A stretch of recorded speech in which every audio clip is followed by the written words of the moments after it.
হযরতে মূসা পয়গম্বর আলাইহিস সালাতু ওয়াস সালাম রাস্তা দিয়া যায়, বিশাল বড় একটা ব্যাঙ মূসা পয়গম্বরকে সালাম দিয়া জিজ্ঞেস করে, এ মূসা পয়গম্বর, অনেক দিন পর্যন্ত বৃষ্টি হয় না, আল্লাহ তাআলা বৃষ্টি দিবে কবে?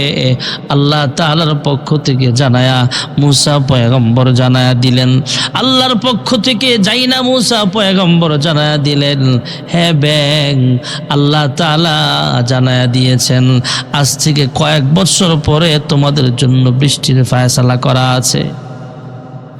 ব্যাঙ জিব্বা লড়ায়া ডাক দিয়া কয় আলহামদুলিল্লাহ। মূসা পয়গম্বর ডাক দিয়া কয়, হে ব্যাঙ, তুমি আলহামদুলিল্লাহ বললা কেন?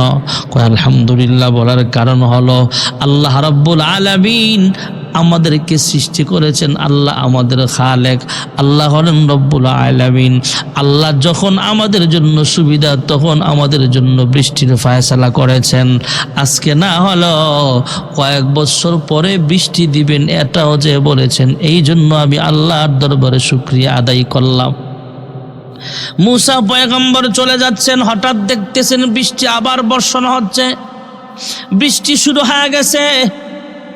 হযরতে মূসা পয়গম্বর আল্লাহ তাআলার সাথে কানেকশন লাগায়া দিলেন, আয় আল্লাহ, একটু আগেই না বললেন কয়েক বছর পরে বৃষ্টি দেওয়া হবে, এখন দেখি এখনই বৃষ্টি শুরু হয়ে গেছে, কি ব্যাপার? আল্লাহ ডাক দিয়া কয়, হে মূসা পয়গম্বর, ব্যাঙ কয়েক বছর পরে বৃষ্টি হবে শুই না আমি আল্লাহর দরবারে শুকরিয়া আদায় করছি।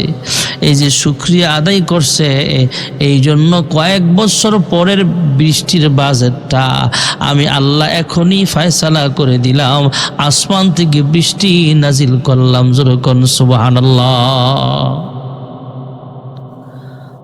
হযরতে মূসা পয়গম্বর বলতেছিলেন যে কথাটা শুরু করেছিলাম, একটা লোক ধনী মানুষ, অনেক পয়সাওয়ালা, এই পয়সাওয়ালা মানুষটা মূসা পয়গম্বরকে সম্বোধন করে বলছেন, হ্যাঁ মূসা পয়গম্বর, আপনি তো আল্লাহ তাআলার সঙ্গে কথা বলবেন, আমার পক্ষ থেকে আল্লাহর কাছে আপনি জিজ্ঞেস করবেন। আমার সম্পদ অনেক বেশি হয়ে গেছে, বেশি সম্পদের কারণে আল্লাহর কুদরতি পায়ে 24টা ঘন্টা সাজদা দিতে পারি না। আমার মন চায় দুনিয়ার ব্যস্ততা কমায়া সব সময় আল্লাহর কুদরতি পায়ে সাজদা দিতে। মূসা পয়গম্বর তুর পাহাড়ে আল্লাহর সঙ্গে কথা বলছেন, আল্লাহ জানায়া দিলেন, হ্যাঁ মূসা, যাওয়ার সময় লোকটাকে জানায়া দিও, এই লোকটা যেন শুকরিয়া আদায় করা কিছু কমায়া দেয়, এই লোকটা বেশি বেশি শুকরিয়া আদায় করার কারণে আমি আল্লাহ তার নিয়ামত আরো বাড়ায়া দেই। মূসা পয়গম্বর যাবার সময় জানায়া দিলেন, হে ভাই, আপনি বেশি বেশি শুকরিয়া আদায় করার কারণে আল্লাহ তাআলা আপনাকে সম্পদ বেশি বেশি বাড়ায়া দেয়, বরকত নাজিল করে দেয়। আপনি শুকরিয়া আদায় করা কমায়া দেন, আল্লাহ তাআলাও আপনার সম্পদ আস্তে আস্তে কমায়া দিবে। লোকটা ডাক দিয়া কয়, হ্যাঁ মূসা পয়গম্বর, আমার সম্পদ বেশি হোক বা কম হোক সেটা আমার দেখার বিষয় নয়, আমি মরণ পর্যন্ত আল্লাহ তাআলার শুকরিয়া আদায় সব সময় করতে থাকব। মূসা পয়গম্বর যাবার সময় আরেকটা মহিলা বলেছিলেন, হ্যাঁ মূসা পয়গম্বর, আমার ধন সম্পদ অনেক কম, আমার সুন্দর একটা পোশাক নাই, আমার সুন্দর একটা শাড়ি কাপড় নাই, আমার পোশাক আশাক বেশি সুবিধা না, আমার সুন্দর একটা ঘর বাড়ি নাই। তোমার আল্লাহর কাছে তোমার মাধ্যমে জানতে চাই, আল্লাহ তাআলা আমার সম্পদ কেমনে বাড়ায়া দিবেন? আল্লাহ জানায়া দিলেন, হে মূসা পয়গম্বর, যাবার সময় মহিলাটাকে জানায়া দিও, এই মহিলা যাতে ঠিক মতো আমি আল্লাহর কুদরতি পায়ে সাজদা দেয়, এই মহিলা যেন আমি আল্লাহর শুকরিয়া আদায় করে। এই কথাটা যখন মহিলাকে জানানো হলো, মহিলা আরো গরম হয়ে গেছে, রাগ গুসায় ঘর থেকে বের হয়ে ডাক দিয়া কয়, এ মূসা, তোমারও আকল নাই, তোমার আল্লাহ তাআলারও আকল নাই, আমার কিছুই তো নাই, আমি শুকরিয়া আদায় কিভাবে করব?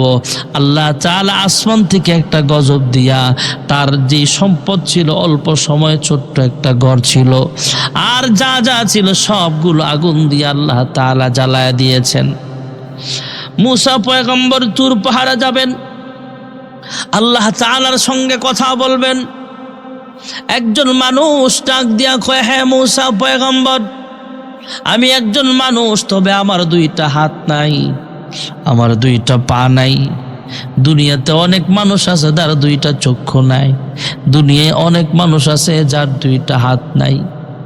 শেখ সাদি রহমাতুল্লাহ আলাইহি লিখেন, একজন আলেম, একজন মানুষ রাস্তা দিয়া যায়, একজন মুসল্লি ফজরের নামাজের পর রাস্তায় বের হলেন, শীতকালীন সময় পায়ে জুতা নাই, এই লোকটা হাঁটতেছে আর আল্লাহর কাছে বলে, মনে মনে ডাক দিয়া কয়, আল্লাহ কেমন বান্দা বানাইলা, ফজরের নামাজ পড়ে শীতকালীন সময় রাস্তা দিয়া খালি পায়ে হাঁটতে হয়, জুতা কেনার মতো আমার তৌফিক নেই।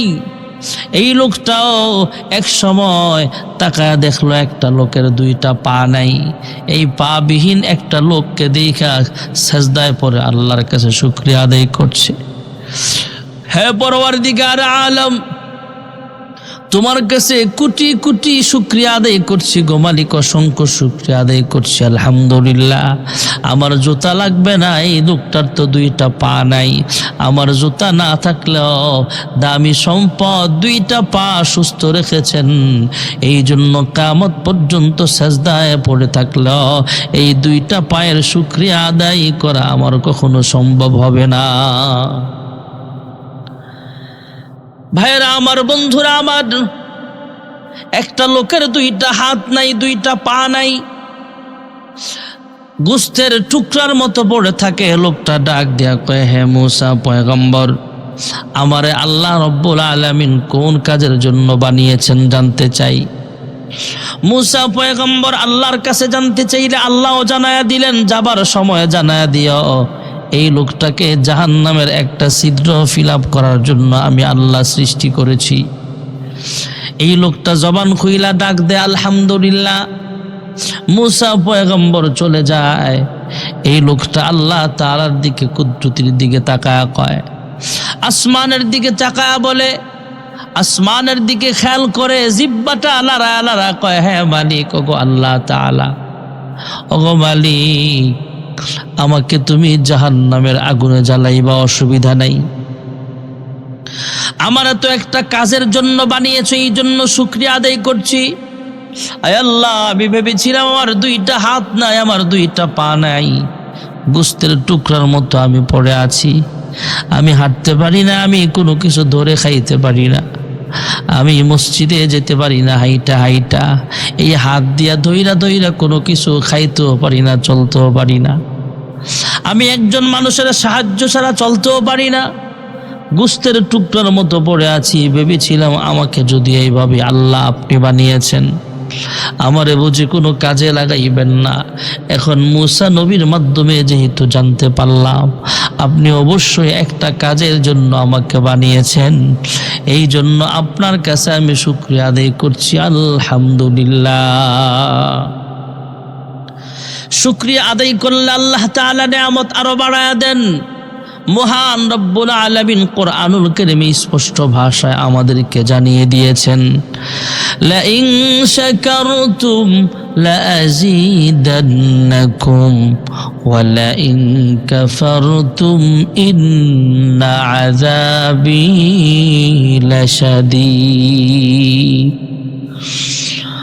আল্লাহ রব্বুল আলামিন কোরআনুল কারীমের আয়াতের মাধ্যমে আমাদেরকে জানিয়েছেন, তোমরা যদি আমি আল্লাহর শুকরিয়া আদায় করো তাহলে আমি আল্লাহ তাআলা তোমাদের নিয়ামত আরো বাড়ায়া দেব, আমি আল্লাহ নিয়ামতে আরো বরকত দান করব। নামাজের ভিতরেও প্রত্যেক রাকাতের শুরুতেই আমরা তেলাওয়াত করি আলহামদুলিল্লাহি রাব্বিল আলামিন। আল্লাহর হাবিব রাহমাতুল লিল আলামিন হাদিস শরীফে বলেন, قال رسول الله صلى الله عليه وسلم قال سيدنا رسول الله صلى الله عليه وسلم أفضل الذكر لا إله إلا الله وأفضل الدعاء الحمد لله أو كما قال عليه الصلاة والسلام। আমার আপনার নবী বিশ্ব নবী রহমাতুল লিল আলামিন বলেন, উম্মত সবচাইতে দামি দোয়া হলো আলহামদুলিল্লাহ। পৃথিবীর সবচেয়ে দামি জিকির হলো লা ইলাহা ইল্লাল্লাহ, আর পৃথিবীর সবচেয়ে দামি দোয়া হলো আলহামদুলিল্লাহ। আমরা বেশি বেশি শুকরিয়া আদায় করলে আল্লাহ তাআলা নিয়ামত আরো বাড়ায়া দিবেন। এই লোকটা যখন জিহ্বা লড়ায়া লড়ায়া বললেন, ওগো পরওয়ারদিগার আলম, আমি ভেবেছিলাম আমাকে বুঝি বেহুদাই আপনি বানিয়েছেন, যখন শুনতে পারলাম আপনি আমাকে একটা কাজে লাগাইবেন, আমাকে জাহান্নামের একটা ছিদ্র ফিল আপ করবেন, আয় আল্লাহ কোনো অসুবিধা নাই, তবে তোমার কাছে আমি একটা দরখাস্ত করে গো মালিক, আমার দেহটাকে এত লম্বা বানায়া দিও, আমার দেহটাকে এত মোটা তাজা বানায়া দাও, যাতে আমি আমার একার দ্বারাই জাহান্নামটা ফিল আপ করতে পারি। আমার দেহটাকে এত লম্বা বানায়া দাও, এত মোটা বানায়া দাও, যাতে পুরা জাহান্নামটা আমার একার দ্বারাই ফিল আপ হয়ে যায়, ভরপুর হয়ে যায়, তোমার অন্য কোনো বান্দা বান্দি জাহান্নামে দেওয়া না লাগে, আমার একার দ্বারাই যাতে জাহান্নামটা ফিল আপ হয়ে যায়। তার জিহ্বা লড়ায়া লড়ায়া আল্লাহর কাছে দোয়া করাটা মহান রব্বে কারীমের দরবারে পছন্দ হয়ে গেছে। পরবর্তীতে মূসা পয়গম্বরকে আল্লাহ জানায়া দিলেন, হ্যাঁ মূসা পয়গম্বর, এই লোকটাকে আমি আল্লাহ জান্নাতি বানায়া দিছি, যাবার সময় লোকটাকে জানায়া দিও।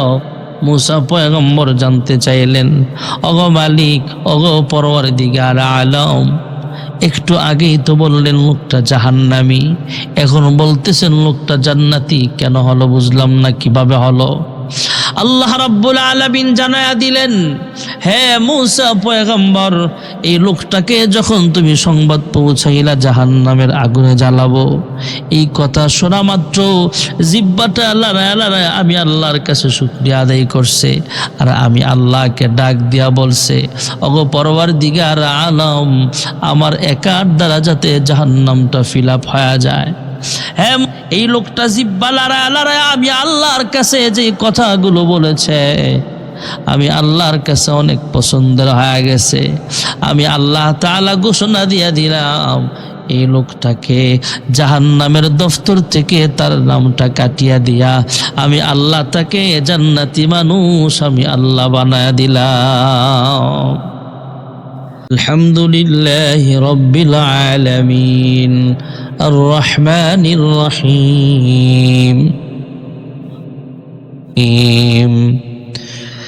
كيف تكفرون بالله وكنتم أمواتا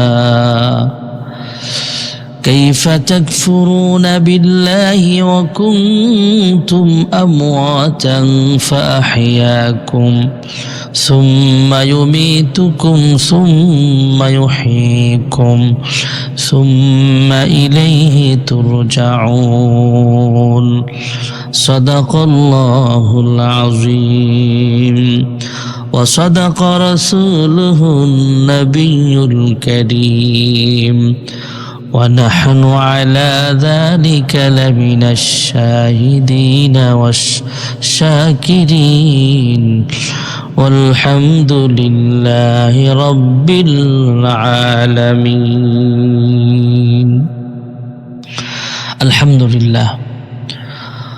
আল্লাহ তাআলার দরবারে অসংখ্য অগণিত শুকরিয়া যে মহান রব্বুল আলামিন দয়া করে মায়া করে আমাদেরকে জান্নাতি মজমায় আসার বসার তৌফিক এনায়েত করেছেন। দিল থেকে শুকরিয়া আদায় করছি আলহামদুলিল্লাহ।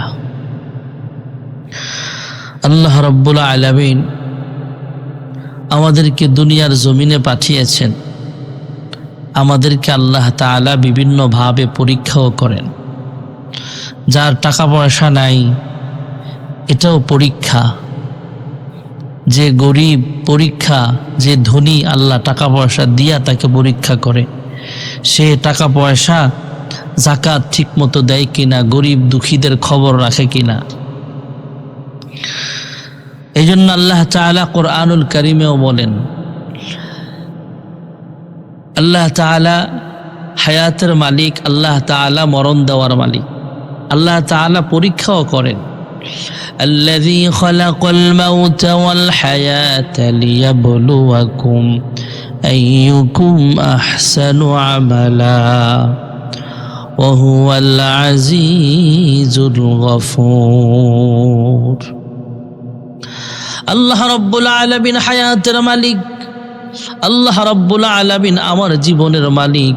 আল্লাহ রব্বুল আলামিনের কাঠগড়ায় দাঁড়ায় একদিন আমার জীবন সম্পর্কে হিসাব দিতে হবে। এই দুনিয়াটা পরীক্ষার জায়গা। আল্লাহ তাআলা আমাদেরকে দুনিয়ার জমিনে হায়াত দিয়া পরীক্ষা করছেন, কে ভালো আমল করি, কে মন্দ আমল করি।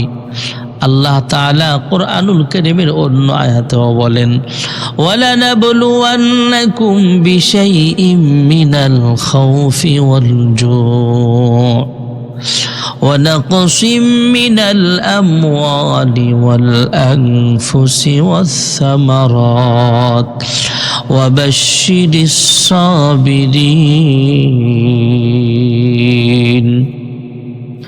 কেউ যদি অনেক পয়সার মালিক হয়, এটাও পরীক্ষা। আল্লাহ তাআলা তাকে দুনিয়ার সম্পদ দিয়া পরীক্ষা করছেন, কোন কাজে তার সম্পদটা ব্যয় করবে। আল্লাহ তাআলা ক্ষুধা দিয়েও পরীক্ষা করেন, এই ক্ষুধা অবস্থায় ধৈর্য ধারণ সে কতটুকু করতে পারে, আল্লাহর স্মরণ কতটুকু রাখতে পারে, এটাও তার জন্য পরীক্ষা। হযরতে মূসা পয়গম্বর আলাইহিস সালাতু ওয়াস সালাম আল্লাহ তাআলার সঙ্গে ঘন ঘন কথাবার্তা বলতেন। আল্লাহ তাআলা জিজ্ঞেস করতেন একটা, বলতেন অনেকগুলো কথাবার্তা। হযরতে মূসা পয়গম্বর আলাইহিস সালাতু ওয়াস সালাম আল্লাহ তাআলার সঙ্গে কথা বলতে যাবেন, এই মুহূর্তে একজন ডাক দিয়া কয়, হে মূসা পয়গম্বর, আমার সন্তান আদি অনেক বেশি আল্লাহ দান করেছেন, আমার পরিবার ঠিক আছে, সম্পদ আল্লাহ বাড়ায়া দিয়েছেন, আল্লাহ তাআলা এত সম্পদের মালিক আমাকে বানিয়েছেন, সারাদিন শুধু নামাজখানা পড়তে পারি, ফরজ নামাজগুলো আদায় করতে পারি, জরুরি আমলগুলো করতে পারি, কিন্তু আবার মন চায় আমি যাতে দুনিয়ার ব্যস্ততা বাদ দিয়া 24টা ঘন্টা আল্লাহর ইবাদতে কাটাইতে পারি। আমি চাই আমি যেন 24টা ঘন্টায় আল্লাহর ইবাদতে কাটাইতে পারি, কারণ বনি ইসরাইলের এমন উম্মত আছে 1000 বছর পর্যন্ত যুদ্ধের ময়দানে কাটিয়েছে। বনি ইসরাইলের অনেক আল্লাহর বান্দা ছিল 1000 বছর পর্যন্ত সারা বছর রোজা রাখতো, বছরের পর বছর শুধু রোজা রাখতো। আল্লাহর বান্দা সব সময় রোজার আমলটা করত, 1000 বছর পর্যন্ত আল্লাহর ইবাদতে কাটাইতো।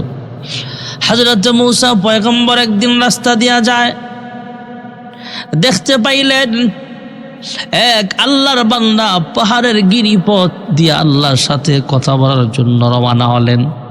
পাহাড়ি রাস্তা, দুর্গম জায়গা, যেখানে নিবিড়, কোনো মানুষ চল নাই, বাড়ি ঘর নাই। ওখানে যায় দেখলেন আল্লাহর এক বান্দা সাজদায় পড়ে আল্লাহ তাআলার সাথে কাঁদছে। সাজদায় পড়ে আল্লাহর কুদরতি পায়ে সাজদা দিয়ে অনেকক্ষণ পর্যন্ত নামাজ পড়তেছেন। দীর্ঘ সময় পার হওয়ার পরে যখন নামাজ শেষ হয়ে যায়, মূসা পয়গম্বর লোকটাকে জিজ্ঞেস করে, আরে ভাই, তুমি কে? তোমার পরিচয় কি? আমি একটু জানতে চাই। তুমি কি জিনদের মধ্য থেকে নাকি ফেরেশতাদের মধ্য থেকে একজন? তোমার পরিচয় কি জানতে চাই। নামাজি সাজদারত অবস্থায় যিনি দীর্ঘ সময় পার করলেন, সে ডাক দিয়া কয়, হে পথিক মুসাফির, আমার নাম হলো অমুক, আমি অমুক বান্দা, অমুকের গোলাম। আমি হলাম, আমার আব্বার নাম অমুক, আমার নাম এটা, আমার পরিচয় হলো আমি আল্লাহর গোলাম। আর মূসা কালিমুল্লাহ আলাইহিস সালামের একজন নগণ্য উম্মত। মূসা আলাইহিস সালাম খুশি হয়ে গেলেন, আমার উম্মত এত দামি উম্মত আছে, নামাজ পড়তেছে, আর তার চতুর্পাশে জান্নাতি মান্না সালওয়া দেখা যায়, জান্নাতি খাবার দেখা যায়। আমার এমন উম্মত আমার আল্লাহ বানিয়েছেন। এটা দেখা মূসা পয়গম্বর মুসকে মুসকে হাসেন, খুশি হয়ে গেলেন। লোকটাকে জিজ্ঞেস করলেন, তুমি এভাবে খাবার পরিবেশন কিভাবে পাও? কয়, আমি 1 বছর আর 2 বছর নয়, প্রায় 60-70 বছর যাবত এখানে আল্লাহর কুদরতি পায়ে সাজদা দেই, সব সময় নামাজ আদায় করি, আর আল্লাহ তাআলা জান্নাত থেকে আমার জন্য খাবার পাঠায় দেয়। জোরে কোন সুবহানাল্লাহ। মুসা পয়গম্বর সাজদায় পড়ে আল্লাহ তাআলার সাথে কানেকশন লাগায়া দিয়া কয়, হ্যাঁ পরওয়ারদিগার আলম, আমার একজন উম্মত, এমন উম্মত আমার আছে, এটা যাই না আমি খুশি হয়ে গেলাম। আলহামদুলিল্লাহ, এমন উম্মত তো আমার আছে যে উম্মতকে তুমি আসমান থেকে খাবার পরিবেশন করো, খাবার পাঠায় দাও। 60 বছর 70 বছর পর্যন্ত ইবাদত করতেছে। আল্লাহ রাব্বুল আলামিন কুদরতি আওয়াজ দিয়া ডাক দিয়া কয়, হ্যাঁ মুসা কালিমুল্লাহ, তোমার উম্মত 60 বছর 70 বছর ইবাদত করতেছে, এটা শুই নাই, তুমি আশ্চর্য হয়ে গেছো। আমি আল্লাহ এমন নবী জমিনে পাঠাবো যেই নবীর উম্মতেরা এক মুহূর্ত, একটু সময়, অল্প একটু সময় সুন্নতের মজলিসে বসবে, দ্বীনে আলোচনার মজলিসে বসবে, জান্নাতের বাগানে বসবে, যেখানে ফিকহের মাসআলা মাসাইল বর্ণনা করা হবে, যেখানে জান্নাতের বাগান সাজানো হবে, কোরআন সুন্নাহর আলোচনা হবে। মাজলিসু ফিকহিন খায়রুম মিন ইবাদাতি 60 সানা। তোমার উম্মতের 60 বছর 70 বছর ইবাদতের চাইতে ওই উম্মতের অল্প সময় দ্বীনি কাজের দাম, দ্বীনি মজলিসের দাম, যেখানে মাসআলা মাসাইল বয়ান হবে, জীবন বিধান সম্পর্কে আলোচনা হবে, ওই জায়গাটার দাম, ওই মজলিসটার দাম বনি ইসরাইলের নবীর উম্মতদের 60 বছর 70 বছর ইবাদতের চাইতেও আমি আল্লাহ আরো বেশি নেকি দান করে দেব। মুসা পয়গম্বর আরো আশ্চর্য হয়ে গেলেন। আল্লাহ রাব্বুল আলামিন আরো জানায়া দিলেন, এ মুসা পয়গম্বর, শেষ নবীর উম্মতের উলামায়ে কেরামদের মর্যাদা হলো নবুয়তি ছাড়া কাম্বিয়া ইবানি ইসরাইল। বনি ইসরাইলের উম্মত, বনি ইসরাইলের নবীদের কাছে যেমন উম্মত, নবীরা যেমন উম্মতের কাছে অনেক দামি, শেষ জামানার নবীর উম্মতের আলেমরা সাধারণ জনগণের চাইতেও আমি আল্লাহ এত দামি বানায়া দেব। উলামা উম্মতি কাম্বিয়া ইবানি ইসরাইল। মুসা আলাইহিস সালাম আশ্চর্য হয়ে গেলেন, শেষ নবীর উম্মতের দাম এত বেশি, শেষ নবীর উম্মতের মর্যাদা এত বেশি, শেষ নবীর উম্মতের উলামায়ে কেরামদের মর্যাদা অনেক বেশি। এই কথা শুই না মুসা পয়গম্বর আশ্চর্য হয়ে গেলেন। হযরত মুসা আলাইহিস সালামের সঙ্গে আল্লাহ তাআলা আল্লাহর হাবিবের সাক্ষাৎ করায়া দিলেন। কুদরতি ভাবে মুসা পয়গম্বরের সঙ্গে রুহানি জগতে, রুহানি ভাবে মুসা পয়গম্বরের সঙ্গে আল্লাহর হাবিবের সাক্ষাৎ হয়ে গেল। আসমানে আল্লাহ তাআলা ওনাদের সাক্ষাৎ ঘটায়া দিলে মুসা নবী জিজ্ঞেস করে, হে শেষ জামানার পয়গম্বর, আপনি কে বলেছেন? কয় হা। কয় কি বলেছেন? আপনি কে বলেছেন উলামা ও উম্মতি কাম্বিয়া ইবানি ইসরাইল, শেষ নবীর ওলামায়ে কেরাম, শেষ নবীর উম্মতের ওলামায়ে কেরাম বানি ইসরাইলের নবীদের সমান মর্যাদার দিক থেকে, নবুয়তি ছাড়া মর্যাদার দিক থেকে ওলামায়ে কেরামদের মর্যাদা, বানি ইসরাইলের নবীদের সম্মান মর্যাদা আল্লাহ তাআলা দান করবে। এই কথা কি আপনি বলেছেন? কয় হা। আপনার উম্মতের উলামায়ে কেরামদের মর্যাদা কিভাবে বেশি, একটু প্র্যাকটিক্যাল আমাকে একটা ঘটনা ঘটায়া দেখাতে হবে। আল্লাহর হুকুমে এই উম্মতের একজন আলেমকে রুহানি জগৎ থেকে একটা জিসিম আকারে সামনে দিয়া মুসা পয়গম্বরের সামনে হাজির করায়া দিলেন। আল্লাহ রাব্বুল আলামিন শেষ জামানার নবীর উম্মতের একজন আলেমকে সামনে দাঁড় করায়া দিলে মুসা পয়গম্বর জিজ্ঞেস করলেন, মান আনতা, তোমার নাম কি? মা ইসমুকা, তোমার নাম কি? তুমি কে? তোমার পরিচয় কি? তোমার আব্বার নাম কি? তোমার নাম কি? জিজ্ঞেস করছে শুধু তোমার নাম কি, মা ইসমুকা, তোমার নাম কি? উম্মতের আলেম জবাব দিলেন, আমার নাম হলো গাজ্জালি। যিনি মুসা পয়গম্বরের সামনে দাঁড়ায় কথা বলেছিলেন, যে আলেম কুদরতিভাবে আল্লাহ তাআলা সাক্ষাৎ করিয়েছিলেন, এই আলেমের নাম হলো ইমাম গাজ্জালি রহমতুল্লাহ আলাইহি। ইমাম গাজ্জালি রহমতুল্লাহ আলাইহি মুসা পয়গম্বর যখন জিজ্ঞেস করলেন তোমার নাম কি বলো, হ্যাঁ উম্মতের আলেম, শেষ নবীর উম্মত, হ্যাঁ শেষ নবীর উম্মতের আলেম, তোমার নাম কি? তিনি জবাব দিলেন আমার নাম হলো গাজ্জালি, আমার আব্বার নাম এটা, আমার দাদার নাম এটা, আমার দাদার আব্বার নাম এটা, অমুক গ্রামে আমার বাড়ি, আমার ইউনিয়নের নাম এটা, আমার ইউনিয়ন হলো এটা, আমার থানা জেলা সব বলতেছে, আমার এতটা সন্তান, আমার বিবি বাচ্চা আছে, আমি অমুক মাদ্রাসায় লেখাপড়া করেছি। আমি এখন আপনার সামনে কথা বলতেছি, বিভিন্ন কথা বাড়ায়া বাড়ায়া বলতেছেন। মুসা পয়গম্বর তো রাগী মেজাজের মানুষ। হযরতে মুসা পয়গম্বর জালালি তুমি অতর মানুষ ছিলেন, নবী ছিলেন। মুসা পয়গম্বর গুসা হয়ে গেলেন, রাগ করে ফেললেন। আস্তে করে একটা ধমক দিয়া ডাক দিয়া কয়, হ্যাঁ উম্মতের আলেম, শেষ নবীর উম্মত, আমি তোমাকে জিজ্ঞেস করলাম তোমার নাম কি?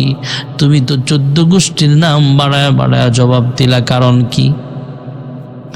শেষ জামানার উম্মতের আলেম গাজ্জালি ডাক দিয়া কয়, হ্যাঁ মুসা পয়গম্বর, আপনিও তো যখন আল্লাহ তাআলা জিজ্ঞেস করেছিলেন ওয়ামা তিলকা বিয়ামিনিকা ইয়া মুসা, আপনাকে যখন আল্লাহ জিজ্ঞেস করেছিলেন তোমার ডান হাতে কি, তুমি জবাব দিয়েছিলা হিয়া আসাই, ক্বালা হিয়া আসাই আতাওয়াক্কাউ আলাইহা ওয়া আহুশু বিহা আলা গনামি ওয়া লিয়া ফিহা মাআরিব উখরা।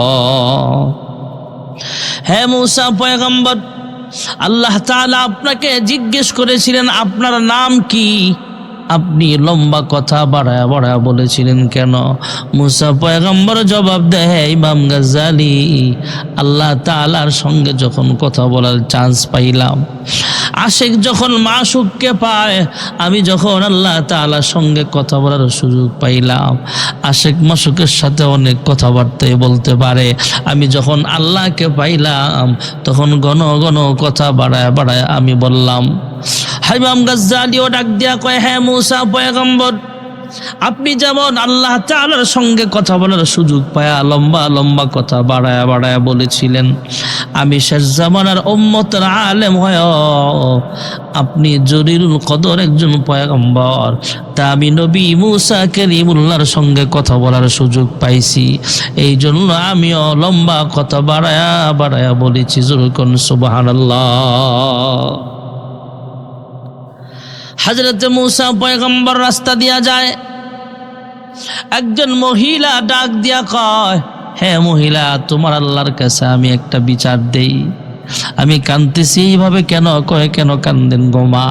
কয় আমার অল্প বয়স, 1 বছর বা 100 বছর অথবা 70-80 বছরের একটা ছোট শিশু বাচ্চা মারা গেছে, আমার অল্প বয়সের ছেলে এটা নিয়ে গেছে, তাই আমি এভাবে কান্দি। মুসা নবী ডাক দিয়া কয়, হ্যাঁ মহিলা তুমি কান্দো না। কয় কেন?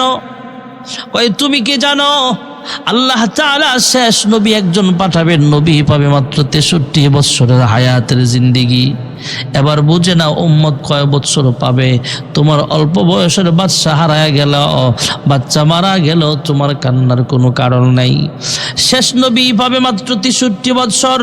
মহিলা এবার চোখের পানি মুছে আর ডাক দেয়া কয়, হে মুসা কালিমুল্লাহ, শেষ নবীর উম্মতেরা কি বাড়িঘর বানাইব নাকি? কয় হ্যাঁ, শেষ নবীর উম্মতেরা বাড়িঘর বানাবে।